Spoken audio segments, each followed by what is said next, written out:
Hello, this is Mario4812 aka Bluetooth, beginning a new type of video called the Quickthrough. Now, Quickthrough is basically a walkthrough without actually showing any gameplay or going into the storyline. And don't worry, it's actually more interesting than it sounds. I will warn that this does contain some spoilers, because all walkthroughs contain some spoilers, but I'll try not to give anything too big away. Now, as you can see, this Quickthrough is for Fire Emblem Radiant Dawn, made by Intelligent Systems for the Nintendo Wii. Now, you may be wondering why I'm starting with the second one instead of its prequel, Fire Emblem Path of Radiance.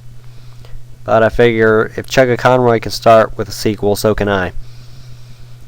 Now, before you think anything, I have played this game. I definitely know my way around it. I've beaten it 3 times on normal, twice on easy, and once on hard, and I am working on my 4th normal right now. So I do know how to play this game. You have every right to disagree with me, but I'll try to be as legitimate as possible. Now, if you want to know the basics of Fire Emblem, I suggest looking at my For Play Fire Emblem walkthroughs, accent on the play, not the for. You can find them on YouTube by searching either For Play or MFBGA, that's MFBGA, or you can use the link in this video. Since this is the introduction video, I'm going to cover things that aren't found in the other Fire Emblem. Okay, first of all, we have the new weapons. Of course, we have the sword, lance, axe, and bow, and then the magic, light, dark, anima. But now, we've divided anima into 3 different types: fire, wind, and thunder. Fire beats wind, wind beats thunder, and thunder beats fire. And as much as that makes sense, it's not really that easy to remember when you first start playing. One way to remember is that wind blows the thunderclouds away, thunder strikes down on fire, and fire thrives off the oxygen in the wind. And I guess backwards it would be, the wind can't blow out the fire, the thunder can't strike the wind, and the fire can't do anything about the thunder striking it.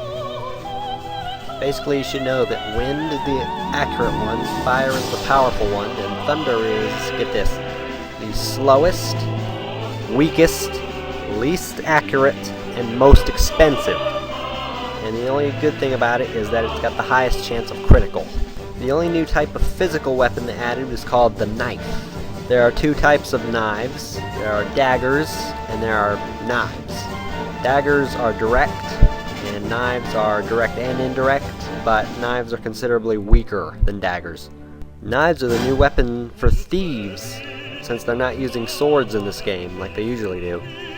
As far as other new weapons, they added a new type of bow called the crossbow that lets archers attack directly and indirectly, and it's incredibly effective against Pegasus Knights. New thing about staff users is that they can counterattack, which is determined by their strength combined with the weight of the staff. Also, strength and magic are now 2 different stats, and everybody has them.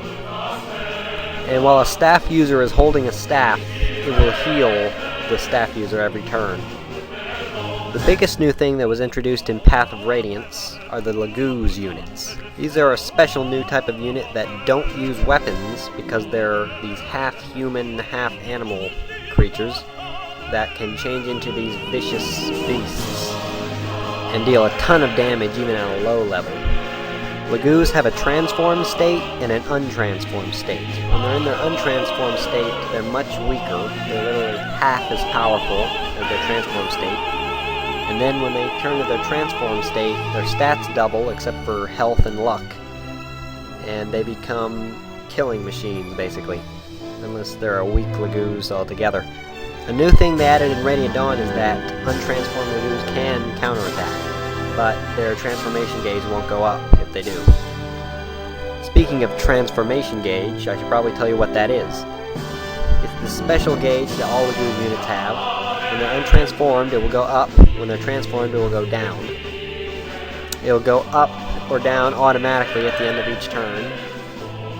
And when it reaches 30, the Lagoos can transform. When it reaches 0, they have to untransform.